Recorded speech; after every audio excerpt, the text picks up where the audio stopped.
दिल्लीमध्ये खरी सत्ता आहे, असली सत्ता दिल्लीमध्ये आहे आणि राज्यामध्ये सत्ताही सुभेदार राहतात, दिल्लीमध्ये राजा राहतो. मला तिथं काय कोणी सोडायला लावलं असं काय नाही, मीच सोडलेलं आहे ते. मी ते सुरुवात केली. I am a creator, I am a history maker, I am not demander, we are a कमांडरच्या भूमिकेत चालतो. राजकारणात कोण कुणाचा शत्रू आणि कोण कुणाचा मित्र परमनंट नसतो. त्यामुळं माझा आणि मोदी साहेबाचं काही भांडण असायची काही गरज नाही. पण मोदी साहेबाचा जो पक्ष आहे त्या पक्षांना जर रासपाची गरज नसेल तर आपण त्यांच्याशी विचार, मी होऊन बाहेर नाही पडलो. लोकांना कळतं, लोक हुशार झालेत आता.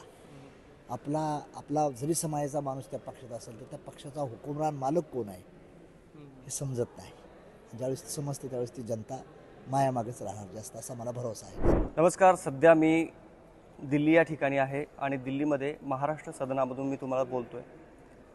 माझ्यासोबत आहेत राष्ट्रीय समाज पक्षाचे संस्थापक अध्यक्ष, राष्ट्रीय अध्यक्ष आणि आज 300वी पुण्यश्लोक अहिल्यादेवी होळकर यांची जयंती आहे आणि याचा आयोजन राष्ट्रीय समाज पक्षाकडून दिल्ली या ठिकाणी करण्यात आलेलं आहे आणि ते आयोजन केलेलं आहे खुद्द माधवराव जानकर साहेबांनी. दिल्ली या ठिकाणीच अहिल्यादेवी होळकर यांची जयंती साजरी करण्याचं असं का ठरवलं नेमकं? मी जवळजवळ 30 वर्षापूर्वी चौंडी या गावात अहिल्याबाईची जयंती प्रथमतः मीच चालू केली. नंतर तिथं सरकार यायला लागले. 25 माणसापासून ते 5 लाखापर्यंत तिथे रॅली केली. फार मोठे दिग्गज मी तिथं चौंडीला आणण्याचा प्रयत्न. उत्तर प्रदेशचे मंत्री होते, आदरणीय लोकनेते गोपीनाथ मुंडे होते, भुजबळ साहेब होते, सर्व बरेच मोठ्या लोकांना मी तिथे नेण्याचा प्रयत्न केला आणि त्या जयंती झाल्या. पण ज्या दिवशी महाराष्ट्र सरकारनं ती जयंती चौंडीची केली त्या दिवशी मी तिथनं ब्रेकअप घेतला. नंतर मी मुंबईमध्ये एक 4-5 वर्ष केलं. तर महाराष्ट्र सरकार मुंबईला बी अहिल्याबाईची जयंती मंत्रालयात करायला लागलं. मग ते सोडलं आणि आता 5वं वर्ष असं माझं दिल्लीमध्ये आहे की मी अहिल्याबाईची जयंती दिल्लीलाच नेहमी घेतो आहे. तर ह्या वर्षी अहिल्याबाई होळकरांचं त्रिशताब्दी वर्ष असल्यामुळं जयंतीचं आम्ही तालकोटरा स्टेडियमवर जयंती घ्यायचं ठरलं. आणि तिथं तालकोटराचं नातं असं आहे की होळकर फॅमिलीचं आणि त्यांचं. ज्यावेळेस मल्हारराव होळकरांनी दिल्लीला वेढा टाकला होता तेव्हा तिथं 10 दिवस तिथंच डेरा टाकला होता. नंतर यशवंतराव होळकरांचाही डेरा तिथंच होता. त्यामुळं दिल्ली काबीज करण्यासाठी जी प्लॅनिंग ठरली होती, गनिमी कावा खेळला होता ते तालकोटरा स्टेडियमपासून. आणि आज मी तिथं राष्ट्रीय समाज पक्षाच्या वतीनं अहिल्याबाई होळकरांची त्रिशताब्दी जयंती तिथं साजरी करण्यासाठी मी तिथं आज करत आहे. तुम्ही कोणाला वेळा टाकणार आहेत? आज आमचं चाललं आहे की मुळात म्हणजे अहिल्याबाई जयंतीच्या माध्यमातून या देशात राज्य कसं करता येईल, ते शाहू फुले आंबेडकरच्या विचारधारेचं कसं असेल, समतामूलक कसं असेल, या दृष्टीनं आम्ही देशावरच चाललो आहे. आणि दिल्लीमध्ये खरी सत्ता आहे, असली सत्ता दिल्लीमध्ये आहे आणि राज्यामध्ये सत्ताही सुभेदार राहतात, दिल्लीमध्ये राजा राहतो.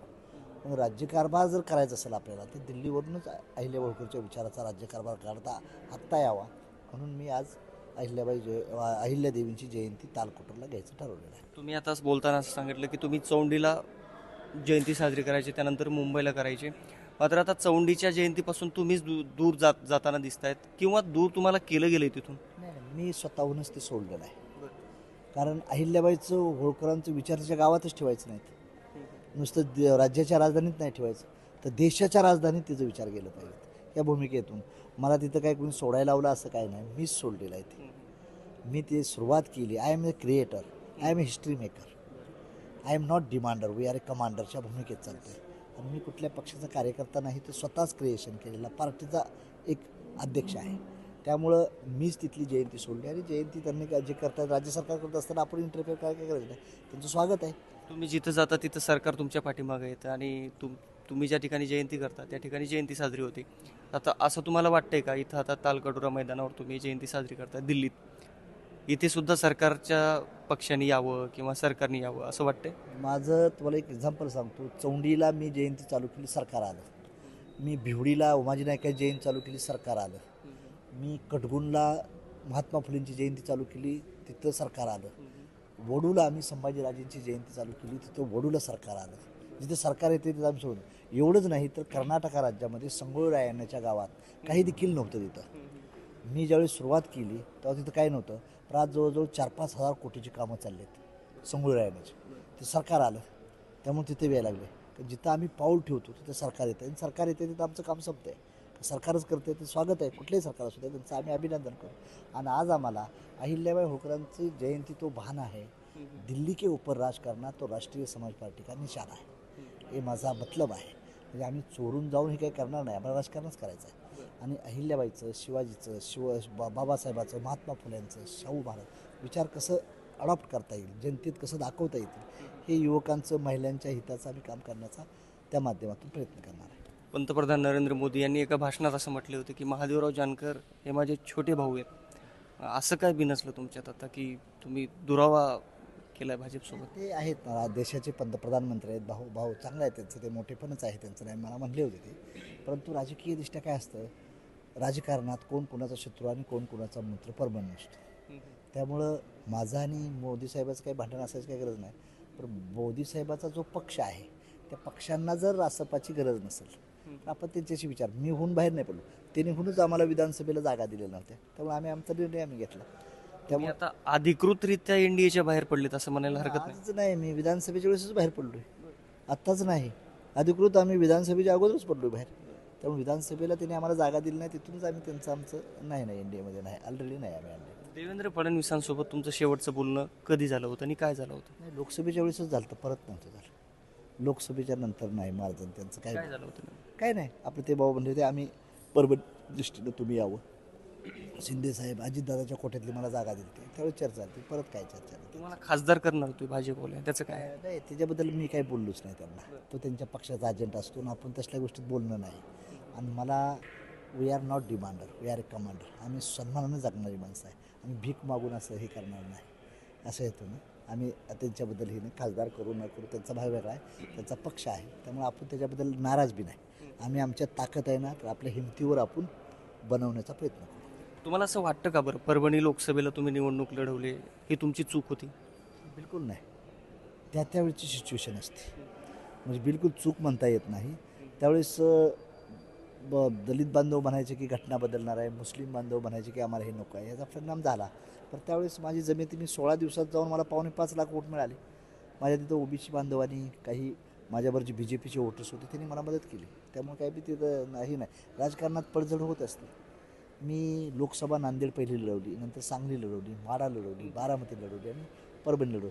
पण माझा पक्ष वाढत चालला आहे. मी जरी मेणबत्ती म्हणून जळत असेल तर माझा पक्षाचं हे वाढत चाललेलं आहे. त्यामुळे मला काय तुम्ही म्हणता तुमचा पक्ष वाढत चाललाय, मात्र भाजपकडून जे धनगर लीडर आहेत, धनगर नेते आहेत, जे तुमचे कार्यकर्ते होते आधी, त्यांना चांगले पद दिले जात आहेत, त्यामुळे रासपला तुम्ही नाही म्हटले तरी ओहोटी लागलेली आहे, असं होतंय. असं वाटत नाही का तुम्हाला? बिलकुल नाही वाटत. ते कसं असतं, प्रत्येक पक्ष करत असतो. फॉर एक्झाम्पल उत्तर प्रदेशमध्ये मुलायम सिंगाची पार्टी वाढत होती, तेव्हा इंदिरा गांधीने राम मिर्धा यादव नावाच्या माणसाला चीफ मिनिस्टर केलं. चीफ मिनिस्टरच्या काळापुरता समाज त्यावर राहिला, पण नंतर तो समाज सर्व कोणावर आला, जिस समाज का दल आहे उस समाज का बल आहे, त्यांच्या पाठीमागं आला. लोकांना कळतं, लोक हुशार झालेत आता. आपला जरी समाजाचा माणूस त्या पक्षात असेल तर त्या पक्षाचा हुकुमरान मालक कोण आहे हे समजत नाही. ज्यावेळेस समजते त्यावेळेस ती जनता मायामागेच राहणार जास्त, असा मला भरोसा आहे. आणि त्यामुळे ते आता काय एखाद्याचं तिकीट दिलं, आमदार केलं, हे केलं मग ते काही समाजातले मोठं होत नाही. He is not leader, this is a cadre. आणि त्यांच्या पक्षाचा मुख्य असतो, तो मेन असतो, हे लक्षात ठेवायचं. आता यापुढे पक्षवाढीसाठी काय कार्यक्रम असणार आहे? मी प्रत्येक ठिकाणी फिरतोय, जातोय, शेतकऱ्यांसाठी, महिलांसाठी, युवकासाठी, जिथं जिथं आम्हाला हे करता येते संघर्ष करून. संघर्षाच्या झोपडीतूनच आपल्याला मोठं व्हायचं आहे, सत्तेच्या फळापडून नाही होत. आमच्या ताकदीवरच 99,712 पोलिंग बूथ आहेत, त्यात आम्ही 67,000 पोलिंग बूथ बनवले होते आम्ही. आता पोलिंग बूथवर लक्ष ठेवू. काही लोक येणार, सोडून जाणार. जेवढी चैत्रात पालवी फुटते तेवढीच नवीन कळ्या येतात ना, त्यामुळे पक्षातली काही लोक जाणार, काही येणार. तर मला त्याची काही गरज वाटते. पक्ष माझा वाढत चाललेला आहे. मला अंदाज आहे की पक्ष मी काढलेला आहे. सामाजिक चळवळ चालवणं सोपं असतं, पण राजकीय पक्ष चालवणं अवघड असतं. तो राजकीय पक्ष चालवण्यात मी माझा सक्षम आहे असं मला वाटतं.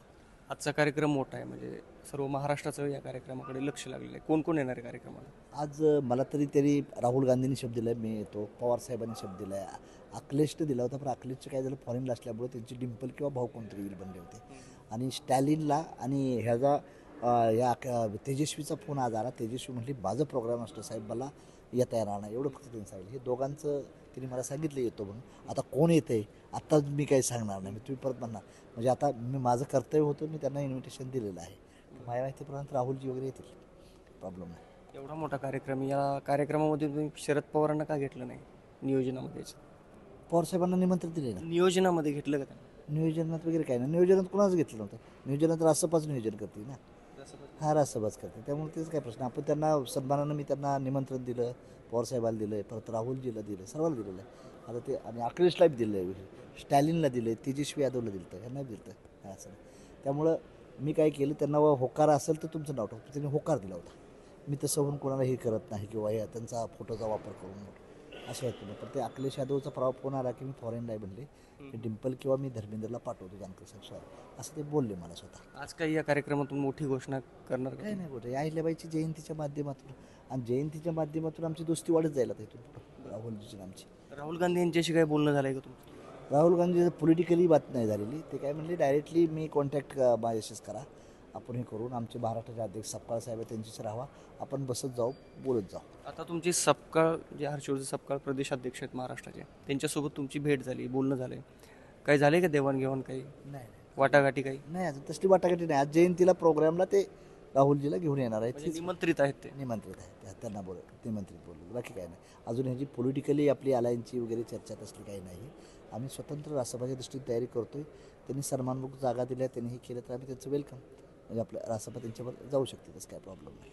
नक्की जानकर साहेब, तुम्हाला अहिल्यादेवी होळकर यांच्या जयंतीनिमित्त खूप खूप शुभेच्छा आणि पुढील वाटचालीसाठी सुद्धा तुम्हाला खूप खूप शुभेच्छा. थँक्यू. सोशल मीडियाच्या भाऊ गर्दीत विश्वासार्हतेने चकाकणारे नाव म्हणजे लेट्सअप मराठी. सगळ्यांना, सगळ्या नागरिकांना ती स्पीच, ती लेट्सअप वरील मुलाखती म्हणजे विचारांचा खजिना. त्यानंतरच्या निवडणुकीमध्ये मला सोडून गेले. बातम्या केवळ वस्तुस्थिती सांगणाऱ्या, न प्रोपगंडा, फक्त जनतेचा अजेंडा. क्योंकि आने वाला कल जाने वाला है, जाने वाला कल आने वाला है. राजकारण, मनोरंजन असो की क्रीडा क्षेत्र, महाराष्ट्राची स्पंदने संवेदनशीलतेने टिपणारे माध्यम म्हणजे लेट्सअप मराठी.